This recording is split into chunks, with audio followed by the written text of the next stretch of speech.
Hello everyone and welcome to the Dragon Code. In this video we are going to look at arrays. So let's start.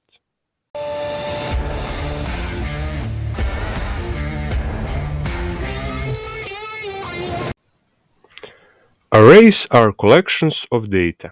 They are variables where you can store multiple values. And those values in array are called elements.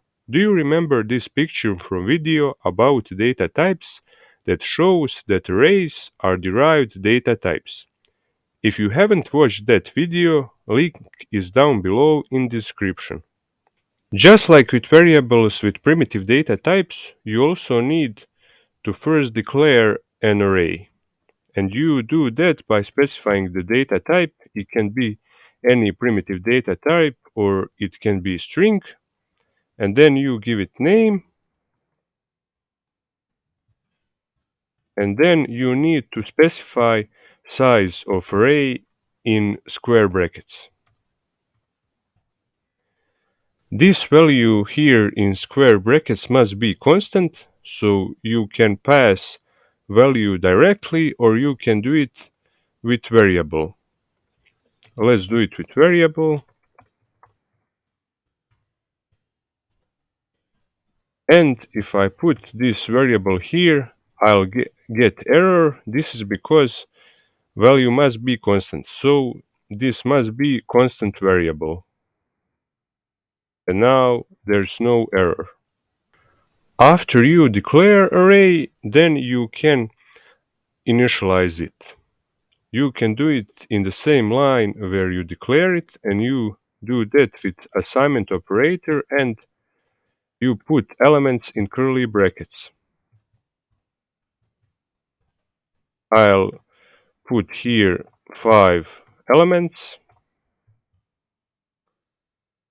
To access certain element of array, you need to write array name,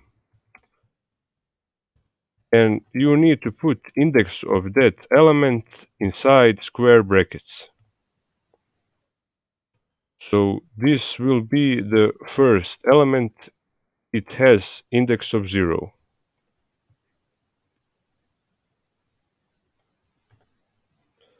Let's run this code.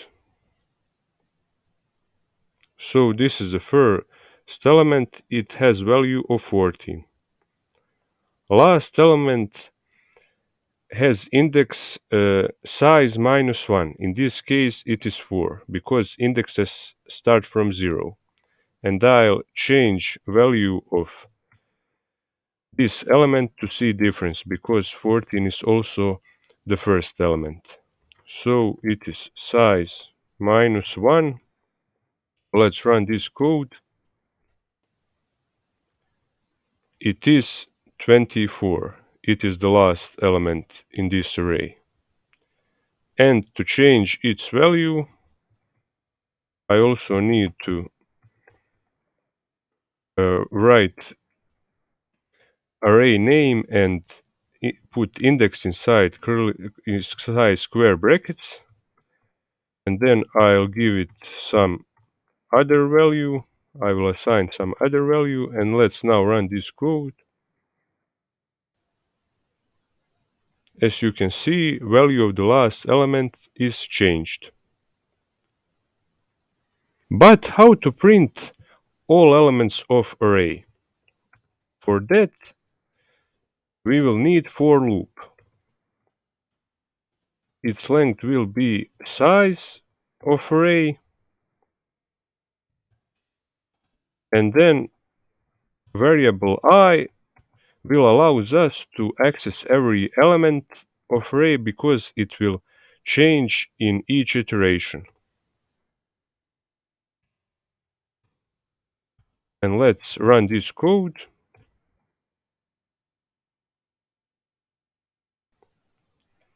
As you can see, we printed all elements of this array with 4 loops.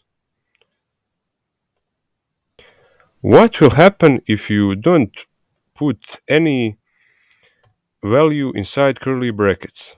Let's see. So elements of this array are 5 zeros. So with just putting curly brackets, you assign default value to the elements of array, and that default value is 0 for integer data type. And with putting values inside curly brackets, you just change that default values. So if I put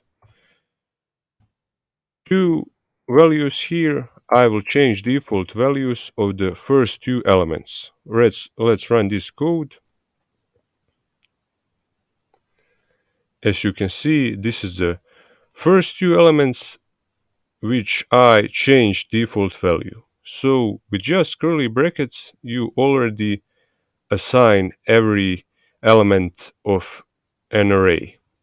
Let's see what are default values for arrays of another primitive data types.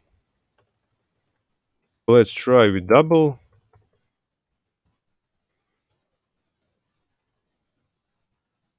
It is also 0.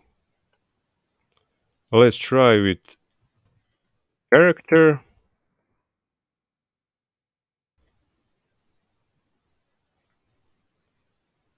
There isn't anything printed here, but let's print its decimal value of that character from ASCII code. Let's run this code. So this is 0.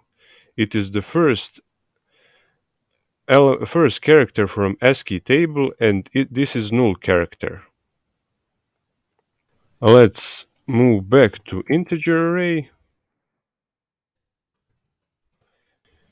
You can avoid specifying the size of array inside curly brackets. In that case, compiler will assume that size of array is number of elements we put inside curly brackets. So I will put some values. And now let's run this code. So although I didn't specify the size of array, because there are 5 elements inside curly brackets, compiler assume that the size of array is 5. Just like with variables with primitive data types, you don't have to initialize it during declaration. You can do it later. And how we are going to do it? We are going to do it with for loops. I just need to put size in square brackets, and then, as I said, again with for loop, and in this case I need cin object, and let's run this code. So I first input elements inside array, and then they will be printed. Let's also add all elements of array. For that I need some variable, and then again with for loop I will add each element of array, and then I will print that sum.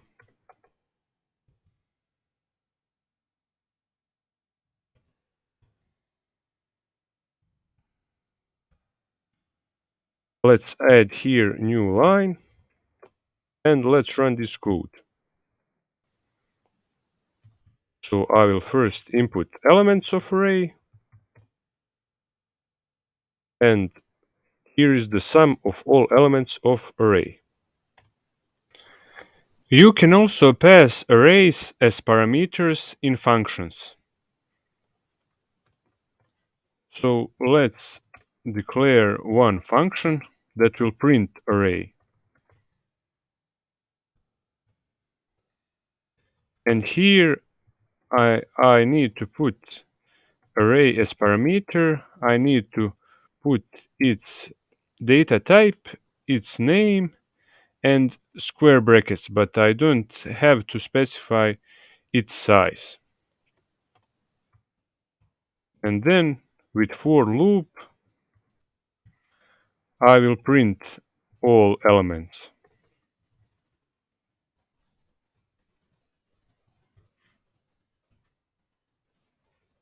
I will comment this and I will initialize this array in the same line where I declare it.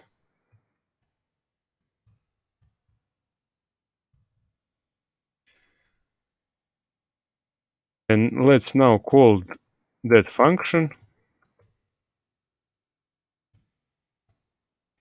I only need to pass name of array. I don't need to pass its size.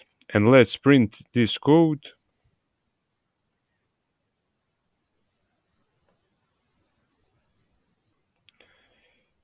Here are all elements of that array. I just didn't add new line. Let's do it. And let's run this code now. Here you can see all elements of this array.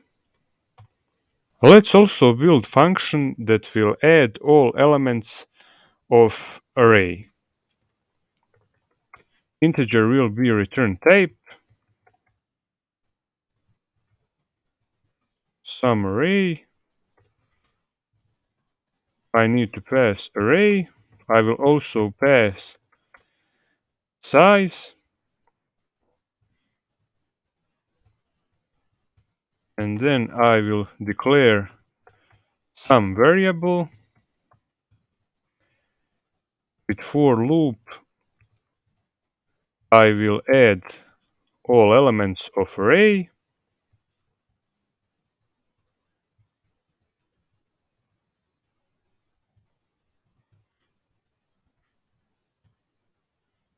And I will return some variable.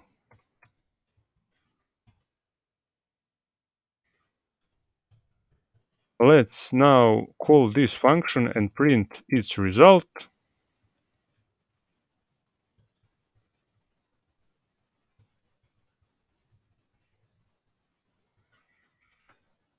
Let's run this code. I just need to add size here. And let's now run this code.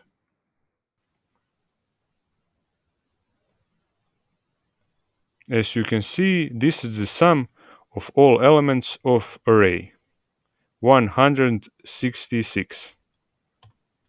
And let's also build another one function that will calculate mean of array, average value.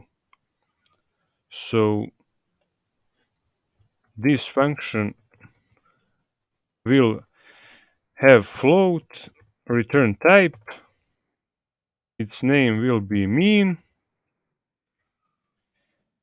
and then after we calculate the sum, after we add all elements, we will return sum divided by s. And we will convert this sum to float to return float number. And let's also call this function mean.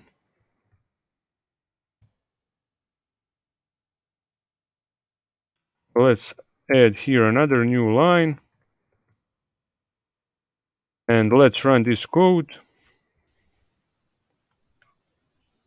As you can see, 33.2 is mean of this array. This is all for this video. If you like this video and want more videos like this, press like button and subscribe, and see you next time.